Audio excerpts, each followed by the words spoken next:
ভাবুন তো, একদিকে একজন যোগ গুরু যিনি সারা বিশ্বকে শিখিয়েছেন প্রাণায়াম, আসন, শ্বাসের শক্তি, আর অন্যদিকে একজন আন্তর্জাতিক মানের কুস্তিগির, অলিম্পিক পদকজয়ী পেশাদার রেসলার। যখন এই দুইজন একই রিংয়ের মুখোমুখি দাঁড়ান, কি হয় তখন? আজ আমরা কথা বলবো সেই অবিশ্বাস্য মুহূর্ত নিয়ে, যেখানে যোগগুরু বাবা রামদেব মুখোমুখি হন অলিম্পিক রেসলার অ্যান্ড্রে স্ট্যাটনিকের সঙ্গে। এটি শুধু একটি কুস্তি নয়, এটি ছিল এক মানসিক শক্তির পরীক্ষা। দিল্লির এক পাবলিক ইভেন্ট, দর্শকদের ভিড়, মিডিয়ার ক্যামেরা প্রস্তুত, সবাই অপেক্ষা করছে কি হতে চলেছে।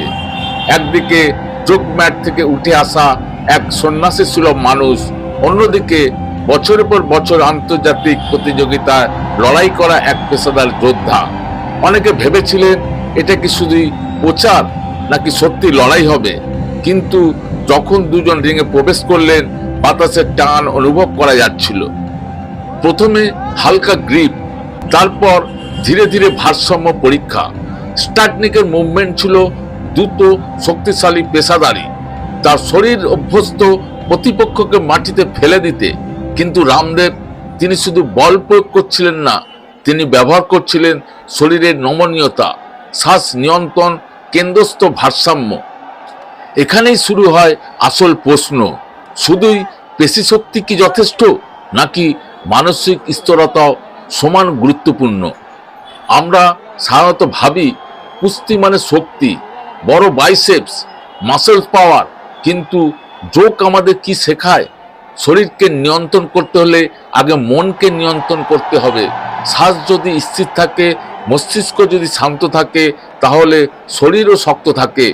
রিংয়ের সেই মুহূর্তে দেখা গেল রামদেব চেষ্টা করছেন ভারসাম্য ধরে রাখতে, স্ট্যাটনিক আক্রমণাত্মকভাবে এগিয়ে আসছেন, দর্শকরা শ্বাসরুদ্ধ হয়ে দেখছিলেন। এক পর্যায়ে স্ট্যাটনিকের শক্তিশালী টেকনিকের সামনে রামদেব ভারসাম্য হারায়। এই দৃশ্য সোশ্যাল মিডিয়ায় দ্রুত ভাইরাল হয়ে যায়। অনেকে হাসাহাসি করেন, অনেকে সমালোচনাও করেন, আবার অনেকে বলেন সাহসটাই বড়। কারণ ভাবুন তো, একজন যোগগুরু কেন একজন অলিম্পিক রেসলারের সামনে দাঁড়াবেন? তিনি জানতেন ফলাফল কি হতে পারে, তবুও দাঁড়িয়েছেন। এটাই তো সাহস। এই ঘটনাকে আপনি দুইভাবে দেখতে পারেন। একে ব্যর্থতা বলতে পারেন, অথবা একে সাহসের প্রতীক বলতে পারেন।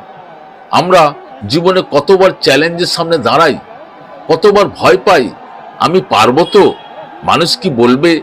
কিন্তু রিংয়ে দাঁড়িয়ে যাওয়া মানেই নিজের ভয়কে চ্যালেঞ্জ করা। এটাই এই ঘটনার আসল শিক্ষা। এই লড়াই আমাদের শেখায় যোগ শরীরকে শক্তিশালী করে, কুস্তি পেশিকে শক্তিশালী করে, কিন্তু সাহস মানুষকেও শক্তিশালী করে। জয় পরাজয় সাময়িক, কিন্তু চ্যালেঞ্জ গ্রহণ করার মানসিকতা, সেটাই চিরস্থায়ী। আজকের ভিডিও থেকে যদি একটি শিক্ষা নেন, তাহলে সেটি হোক জীবনের রিংয়ে নামতে ভয় পাবেন না। কারণ জয় সবসময় স্কোর বোর্ডে মাপা যায় না। কখনো কখনো জয় মানে শুধু দাঁড়িয়ে যাওয়াই। ভিডিওটি যদি আপনার চিন্তাধারায় সামান্য আলো জ্বালিয়ে থাকে, যদি এক মুহূর্তের জন্য আপনাকে নতুনভাবে ভাবতে বাধ্য করে, তাহলে অবশ্যই ভিডিওটি লাইক দিন। আপনার মতামত আমাদের জন্য খুবই মূল্যবান। কমেন্ট করে জানান এই বিষয়টি নিয়ে আপনি কি ভাবছেন। আপনার অভিজ্ঞতা, আপনার দৃষ্টিভঙ্গি সবকিছু শেয়ার করুন নিচে। আপনার একটি মন্তব্য হয়তো অন্য কারো চোখ খুলে দিতে পারে। আর এমন বিশ্লেষণমূলক, সচেতনামূলক ও অনুপ্রেরণামূলক কন্টেন্ট নিয়মিত পেতে এখনই আমাদের চ্যানেলটি সাবস্ক্রাইব করুন। ধন্যবাদ আপনার মূল্যবান সময় দেওয়ার জন্য। সুস্থ থাকুন, সচেতন থাকুন এবং প্রশ্ন করতে কখনো থামবেন না।